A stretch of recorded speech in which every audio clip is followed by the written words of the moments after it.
Hello friends, हमारे YouTube channel में आपका एक बार फिर से स्वागत है। फ्रेंड्स, आज की इस वीडियो में हम जानेंगे V8 यानी कि डी टाइप चार्जर सर्किट कैसे काम करता है।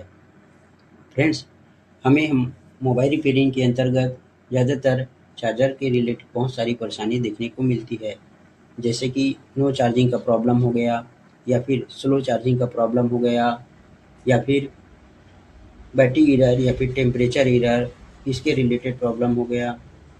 इस प्रकार से बहुत सी प्रॉब्लम देखने को मिलती है।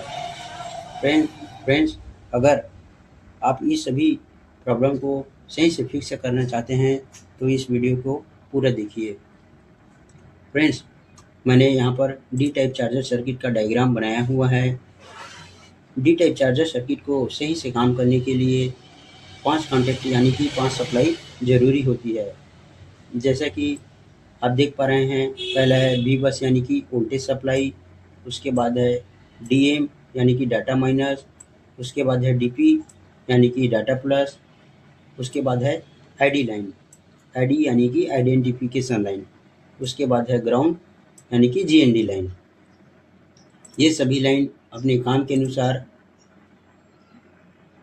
ये सभी लाइन अपने नाम के अनुसार अपना अपना काम करती है।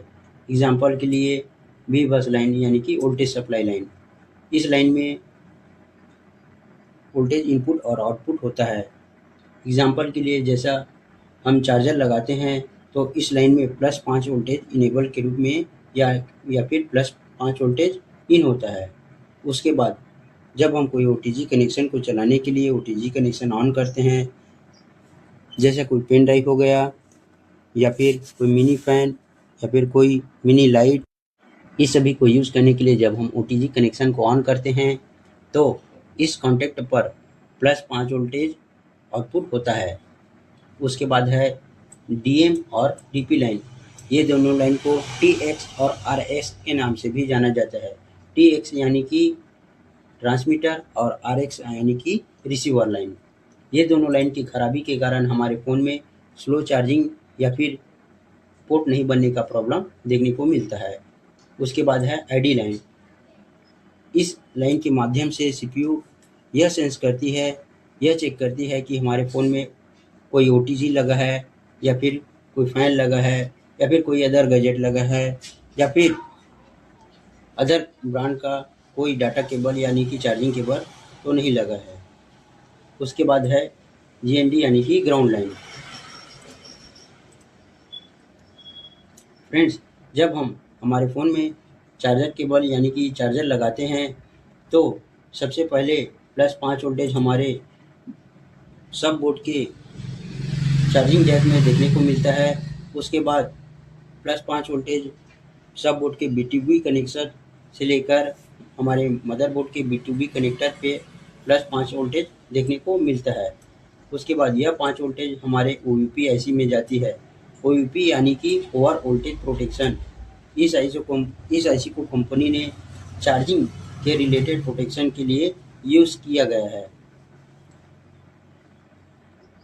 जब हम कोई गलत चार्जर लगाते हैं, या फिर हमारे चार्जर की खराबी के कारण, या फिर फ़ोन में वाटर डैमेज के कारण इस लाइन में अगर हाई वोल्टेज या फिर कोई एसी करंट यानी कि एसी वोल्टेज अगर गलती से चला जाता है तो यह आईसी अपने आप को शॉर्ट कर लेती है या फिर ख़राब कर लेती है, जिसके कारण हमारा गलत वोल्टेज हमारा आगे नहीं जाता है, जिसके कारण आगे लगा हुआ कोई भी सर्किट या कोई भी कंपोनेंट ख़राब नहीं होता है। फ्रेंड्स, इसके बाद हमारा बी बस के रूप में +5 वोल्टेज हमारा चार्जिंग आईसी में जाती है। इस आईसी को हम डीसी टू डीसी आईसी के नाम से भी जानते हैं। फ्रेंड्स, जब हमारा वी बैट यानी कि चार्जिंग आउट नहीं हो रहा है तो इसके ज़्यादातर 2 कारण हो सकता है। या तो इसके लाइन में लगा हुआ कुछ कंपोनेंट मिस हो जाता है या ख़राब हो जाता है उसके कारण, या फिर हमारा डीसी टू डीसी आईसी यानी कि चार्जर आईसी की खराबी के कारण वोल्टेज आउटपुट नहीं करती है। फ्रेंड्स, जैसा कि आप देख पा रहे हैं कि एमआईडी के कैप में जब हम चार्जर लगाते हैं तो +5 वोल्टेज देखने को मिलेगा, और बूट कैप में जिस सिरे पर कॉइल लगा हुआ है उस सिरे पर हमें 3.6 से लेकर 4.2 वोल्टेज देखने को मिलेगा। और उसके जस्ट उल्टा यानी कि दूसरे सिरे पर +8 वोल्टेज देखने को मिलेगा। अगर ये सभी लाइन ओके है और हमारा डीसी टू डीसी आईसी अगर सही है तो चार्ज ज़रूर आउटपुट करेगा यानी कि वी-वैट ज़रूर बनाएगा। फ्रेंड्स, उसके बाद है डीएम और डीपी लाइन। ये दोनों लाइन की खराबी के कारण हमारे फ़ोन में भी स्लो चार्जिंग का प्रॉब्लम आता है। इस लाइन को अगर हमें सही से चेक करना है तो इस लाइन पर हमें फुल टेस्ट तो करना है, लेकिन उसके साथ-साथ हमें इस लाइन को सही से चेक करने के लिए हमें हमारे फ़ोन को पोर्ट बना के एक बार चेक करना है। अगर हमारा फ़ोन पोर्ट बनाता है तो यह दोनों लाइन सही हैं, और अगर पोर्ट नहीं बनाता है तो यह दोनों लाइन को स्टेप बाय स्टेप चेक करके रिपेयर करना होगा। उसके बाद है चार्ज एलडीए और वीसीडीटी लाइन।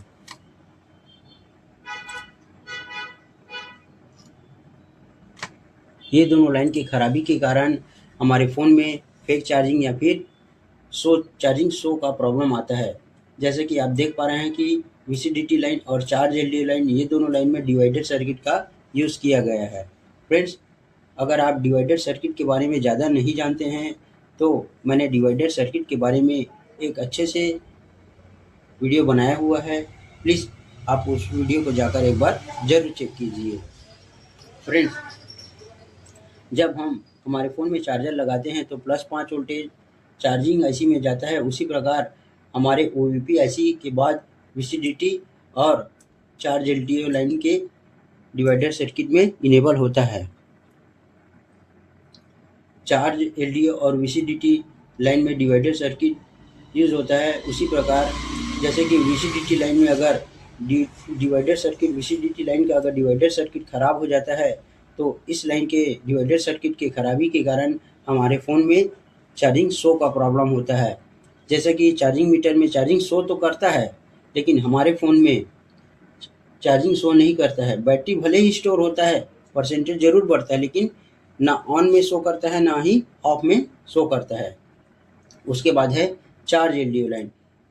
इस लाइन में भी डिवाइडर सर्किट का यूज़ किया गया है, लेकिन इस लाइन का R1 यानी कि पुल अप रजिस्टर मदरबोर्ड में लगा हुआ होता है, और इस लाइन का R2 यानी कि जो रजिस्टर ग्राउंड के साथ लगा हुआ होता है वह रजिस्टर हमारे पावर आईसी के अंदर 10K का लगा हुआ होता है। इस लाइन की खराबी के कारण हमारे फ़ोन में स्लो चार्जिंग का प्रॉब्लम देखने को मिलता है।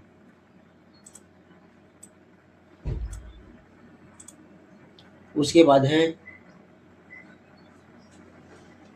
बैटरी आईडी लाइन और बैटरी थर्मल लाइन।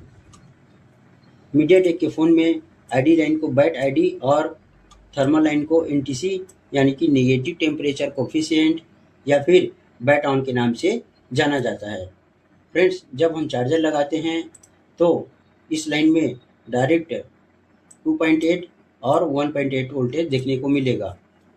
फ्रेंड्स, जैसा कि आप लोग जानते हैं कि चार्जिंग के रिलेटेड ये दोनों लाइन की खराबी के कारण बहुत से प्रॉब्लम देखने को मिलता है। ज़्यादातर इसी दोनों लाइन की खराबी के कारण हमें कई प्रकार से प्रॉब्लम देखने को मिलती है। एग्जाम्पल के लिए बैटरी एरर का प्रॉब्लम, टेम्परेचर एरर का प्रॉब्लम, या फिर लो टेम्परेचर या फिर हाई टेम्परेचर, या फिर लोगो रीस्टार्ट का प्रॉब्लम। ये सभी प्रॉब्लम ये दोनों लाइन की खराबी के कारण होता है। फ्रेंड्स, इस लाइन में भी डिवाइडर सर्किट का यूज़ किया गया है, लेकिन इसका pull up register charge LDO के जैसे मदरबोर्ड में पुल अप यानी कि R1 रजिस्टर लगा हुआ होता है, और R2 रजिस्टर यानी कि जो रजिस्टर ग्राउंड के साथ लगा हुआ होता है वह रजिस्टर हमारे बैटरी के अंदर लगा हुआ होता है। जैसे कि हम डायरेक्ट चार्जर लगाते हैं तो इस लाइन में डायरेक्ट 2.8 वोल्टेज और 1.8 वोल्टेज बनता है, और जैसे ही हम बैटरी लगाते हैं तो यह वोल्टेज डिवाइड होके 0.5 से लेकर थर्मल लाइन में 0.5 से लेकर 0.7 तक देखने को मिलता है, और आईडी लाइन में 1.8 वोल्टेज 1.1 से लेकर 1.3 वोल्टेज देखने को मिलता है। अगर ये दोनों लाइन का डिवाइडर सर्किट अगर ख़राब हो जाता है तो ये दोनों लाइन के हिसाब से प्रॉब्लम देखने को मिलती है। उसके बाद है बैटरी लो और चार्जिंग लो का प्रॉब्लम। जब हम ज़्यादातर रेडमी के फ़ोन में हमें देखने को मिलता है, जब हम पावर की प्रेस करते हैं तो रेडमी लिखा के फ़ोन बंद हो जाता है, या फिर जैसे ही हम पावर की को प्रेस करते हैं तो बैटरी एमपीटी या फिर चार्जर एमपीटी इस टाइप का मैसेज देखने को ज़्यादातर मिलता है। इस प्रकार का प्रॉब्लम अगर हमें देखने को मिलेगा तो इस प्रकार का प्रॉब्लम हमें ज़्यादातर सेंसिंग लाइन, बैटरी के सेंसिंग लाइन प्लस और माइनस के रूप में होता है। जैसे कि अगर हमारे पास कोई बैटरी एमपीटी या चार्जर एमपीटी वाला कोई फ़ोन आता है तो हमें बैटरी के प्लस लाइन में जो आई सेंस लाइन लगा हुआ होता है, जो डायरेक्ट पावर आईसी से कनेक्ट हुआ होता है, उस लाइन को हमें चेक करना होता है। उस लाइन को चेक करने के लिए हमें पावर आईसी को उठाकर आई सेंस यानी कि N13 नंबर के बल्ब से बैटरी के टीपी यानी वी बैट के टीपी पे डायरेक्ट कनेक्टिविटी लेना है। अगर डायोड मोड में हम कनेक्टिविटी चेक करते हैं, अगर डायोड मोड में सही बता रहा है, एक बार हमें ओम्स मोड में भी चेक करना होगा। अगर ज़्यादा ओम्स का ड्रॉपिंग होता है तो इस लाइन में हम डायरेक्ट जम्पर मार के इस लाइन को रिपेयर यानी कि फिक्स कर सकते हैं। फ्रेंड्स, इस छोटी सी जानकारी आपको कैसी लगी प्लीज़ कमेंट करके ज़रूर बताएं। फ्रेंड्स, मैं बहुत मेहनत करके इस प्रकार से आपको सही जानकारी देने के लिए डायग्राम बना के आपको सही जानकारी देने की कोशिश करता हूँ। इसलिए प्लीज़ वीडियो को लाइक कीजिए, कमेंट कीजिए या फिर शेयर ज़रूर कीजिए। अगर मुझसे कोई बताने में गलती होती है या फिर कोई लाइन अगर मुझसे कोई छूट जाती है तो भी इसके लिए आप कमेंट करके ज़रूर बताएं।